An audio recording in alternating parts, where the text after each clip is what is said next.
გიგი უგულავას ბრალი დღის პირველ საათზე დაკითხვაზე მისვლის შემდეგ წარუდგინეს, თუმცა ამის მიუხედავად პროკურატურამ ის არ დააპატიმრა. თბილისის მერმა მთავარი პროკურატურა 1 საათიანი დაკითხვის შემდეგ დატოვა.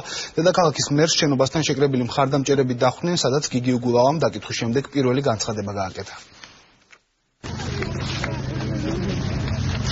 დაქირავებული ადამიანების მხრიდან არის მცდელობა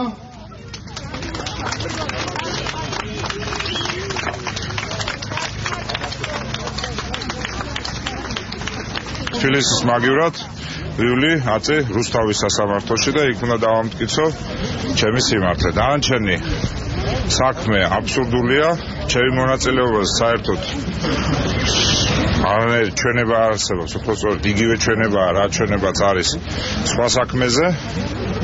თავიდან ბოლომდე პოლიტიკური გადაწყვეტილებაა, მოდის ადგილობრივი არჩევნები, უჭირს მთავრობას, იმიტომ რომ ივანიშვილმა ნამდვილად არაადეკვატური და უსუსური კანდიდატი დაუტოვა და ეხლა სისტემა ფიქრობს, როგორ შეასახოს ეს კანდიდატი თბილისელებს.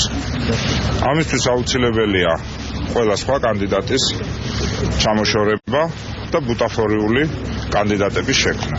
რუსთავში კი არა, მესტიის სასამართლოში რო იყო, იქაც დავუმტკიცებ, რომ არ უდანაშაულო და შესაბამისად ჩემ წინააღმდეგ წაყენებული ყველა შეთითქმული ბრალდება ადრე თუ გვიან საფნის გუშტივით გასწდება.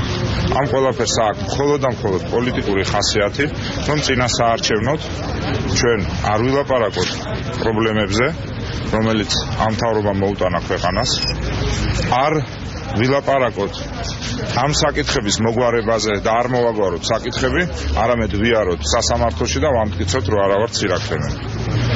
დამთავრდება ეს ყველაფერი, დამთავრდება ადგილობრივი არჩევნებში მათი სრული კრახით და ყველაფერს აეხტება ფარდა. ერთი არჩევნები ამ მთავრობამ გულისხმობს საპრეზიდენტო ჩაატარა უკვე სასამართლო და საგამოძიებო მოქმედებების პარალელურად და დაჭერების პარალელურად, როგორც ჩანს ეს პრაქტიკა გრძელდება და ამ პრაქტიკით აპირებენ საკუთარი პოვნის შეასაღონ თბილისს.